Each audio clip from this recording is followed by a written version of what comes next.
오늘의 영어 뉴스.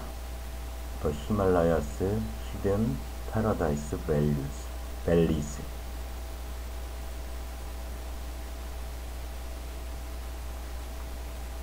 According to Tibetan Buddhists, the location will only be revealed at very specific moments in time, when the world is under enormous stress and in danger of destruction.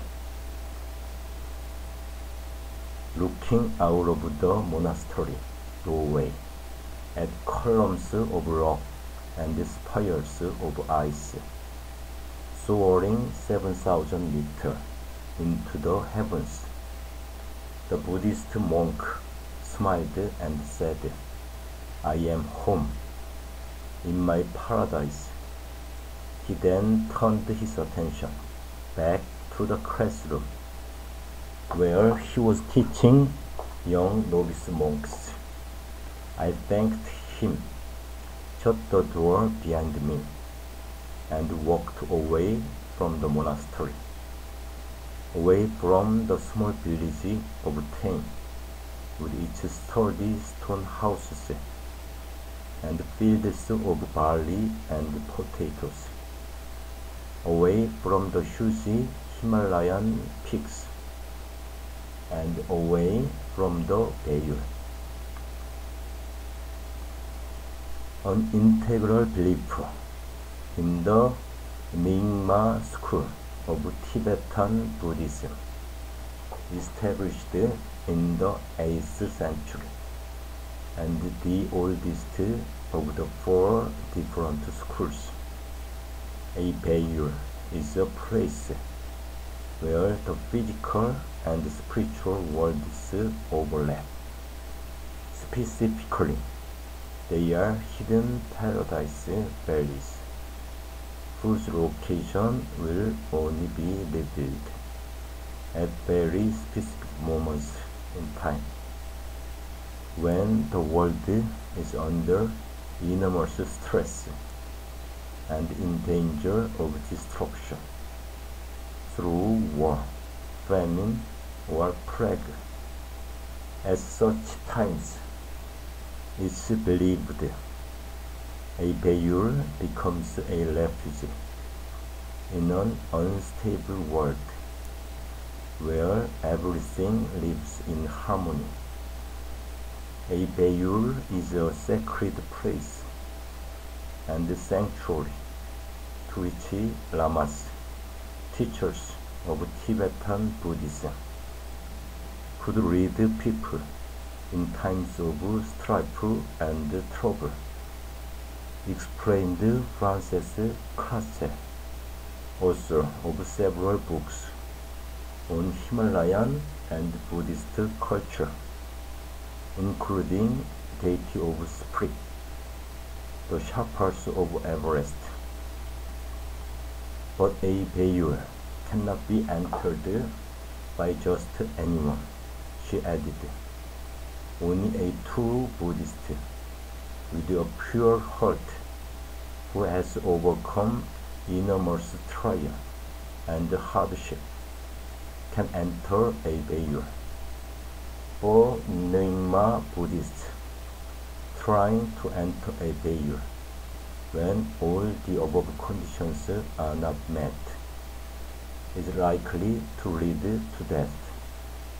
As the author of a number of guidebooks to the region and a regular visitor to the Himalaya and Tibetan regions, I found it fascinating that somewhere among the folds of the Himalaya might be hidden lands revealed to a worldly view in times of calamity, before heading up into the mountains to find out more. However, I asked Cratchit for some background on how the bayous came to be.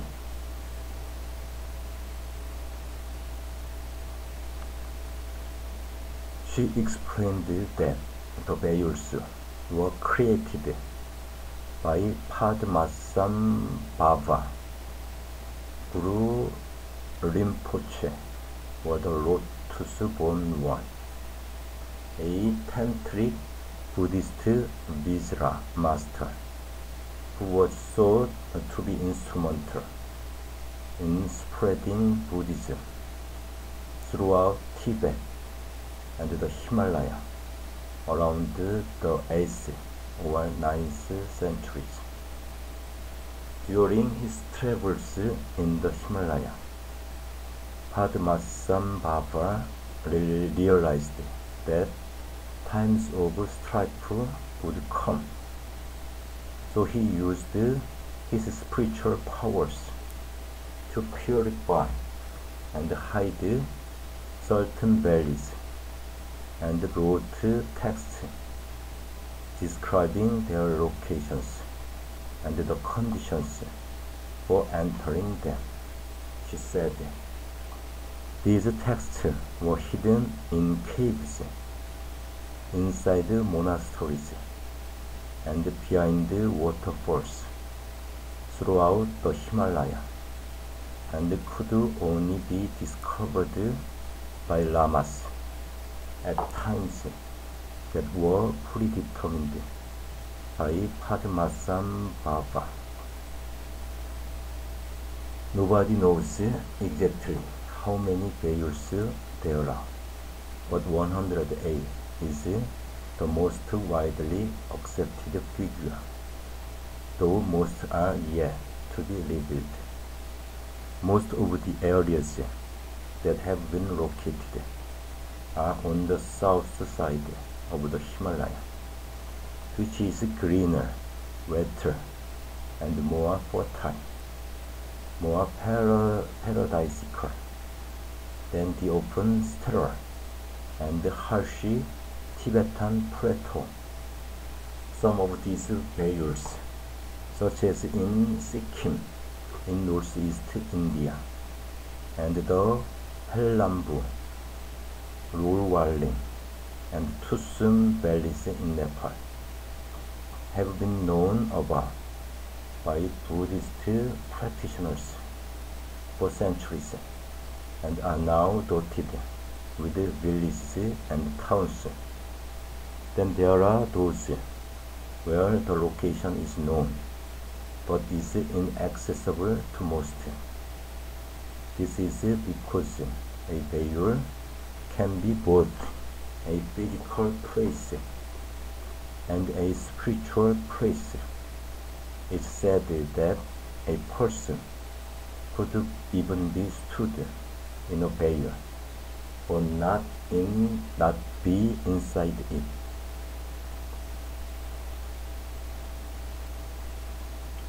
It might be easy to consider the idea of a hidden land as something out of a fairy tale, but ancient scrolls giving the details of Bayur have indeed been found. Take, for example, Bayur Pemako, located in what is today the remote northeast Indian state of Arunachal Pradesh. The gateway to the revered Bayur was noted to be hidden on cliffs behind a waterfall in the most inaccessible part of the Yalung Tsangpo Canyon, the deepest canyon on the planet, which remained a blank spot on maps until very recently. Nobody even knew if a waterfall existed there. But in the early 1990s, a team of Buddhist practitioners, led by Buddhist scholar Ian Baker, who later wrote about the experience in his book The Heart of the World, finally penetrated the area. where they did indeed discover a high waterfall hidden inside the canyon. Just as the bayous themselves seem to be more than legend, so were the stories of a grisly end. If you try to enter one when the time isn't right, or if your heart is not as pure as you think. In 1962, a respected Tibetan Lama named Tulshuk Ringpa claimed to have found a map that would lead to the Bayul Demoshong, the gateway of which was rumored to be somewhere on the slopes of Mount Kanchenjunga, the world's third highest mountain. He traveled to the mountain with around 300 followers, as recounted in the book A Step Away from Paradise by Thomas K. Shaw.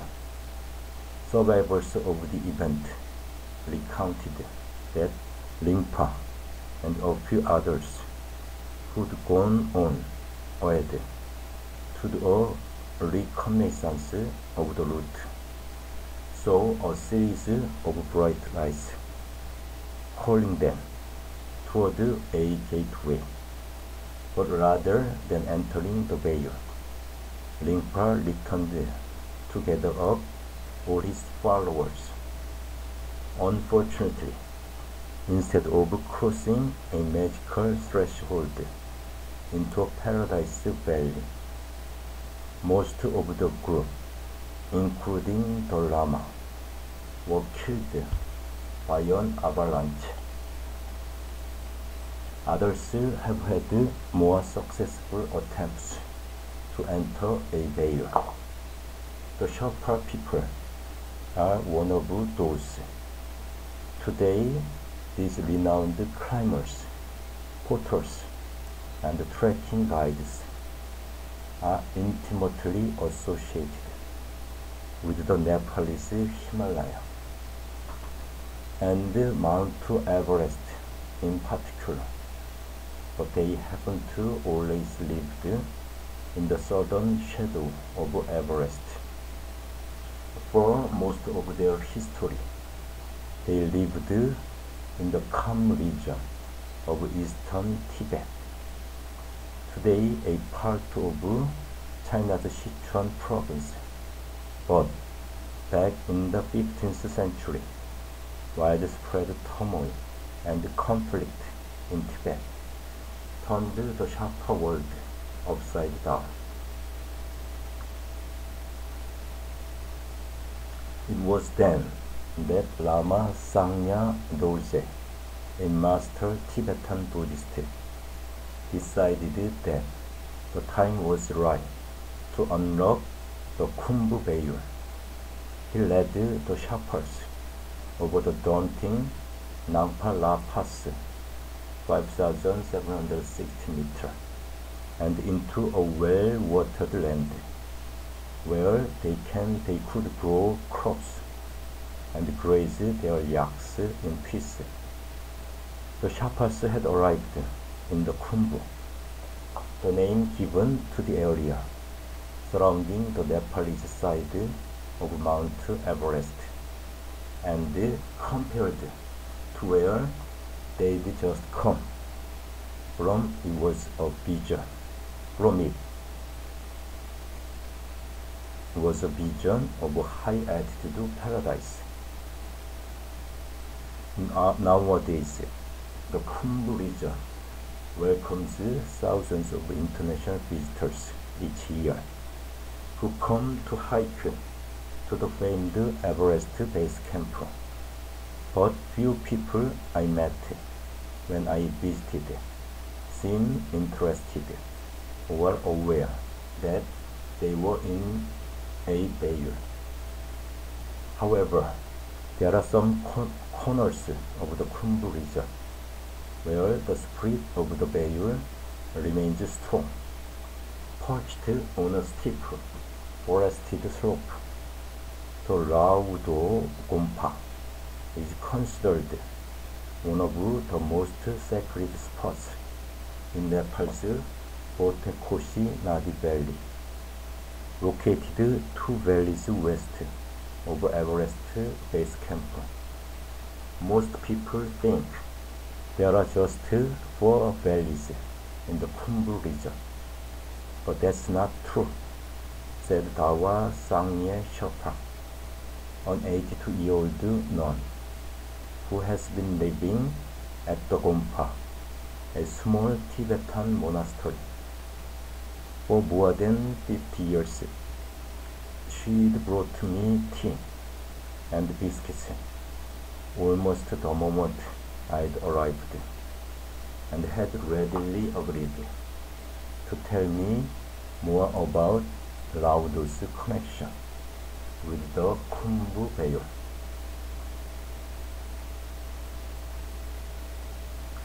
Behind the Gompa is a large cliff called Drag Karma, and in the cliff is a gateway that leads to a secret 5th valley.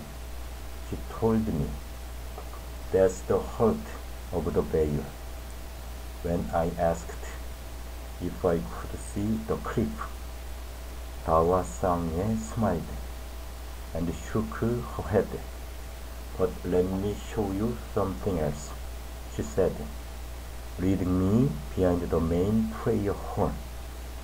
The nun flung open a small door to reveal a room built into and under a rock overhang.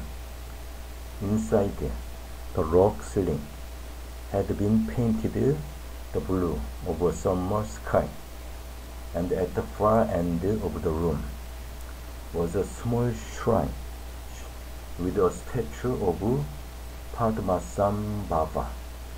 At his feet were offerings left by visitors, a small box of Royal Britannia digestive biscuits, a packet of noodles, and some dried flowers. This is where Padmasambhava meditated, and where he blessed the Khumbu and turned it into Bayou. Dawa Sangye said, even though I'm not a Buddhist, I found myself running my head over the cave walls with a sense of wonder flowing over me. Perhaps seeing my smile, the nun suggested that I go to the village of Tain, further up the valley, situated just at the point where farmland turns to highland yak pastures. Tain Monastery, she told me, is considered one of the oldest monasteries in the Khumbu, and a place of great spiritual significance. Some even say that it's the spiritual heart of the Khumbu Bayou. The walking trail from Laudo to Tain spiraled down cliff face and crept along a cayon formed by mighty mountain peaks. Then, quite suddenly, the land peeled back to reveal a wide open valley with the village of Tain at the far end, pushing open the doors to the main prayer hall of the Tain Monastery. I found 3 elderly monks chanting words written onto yellow-tinged parchments. Breaking off from his recitals, one of them waved for me to sit on the bench next to him. Sometimes when we are reciting our prayers here, Padmasambhava appears to us. He told me in a hushed tone, adding that Padmasambhava's spirit would tell them that the work they were doing and the prayers they were offering were bringing good to the world. A short time later, I passed the classroom doorway where the Buddhist monk had said, "I am home, in my paradise." Whether or not there were hidden valleys in the Himalaya, it seemed clear that these monks had found their place of peace. As I left, I was reminded of something that Krasel had told me before I'd set out. A Bayur is more than just a place. It is a state of mind, she said. Bayur are reminders to prepare ourselves for challenges ahead by developing a calm and steady state of mind that becomes our inner Bayur, our inner sanctuary.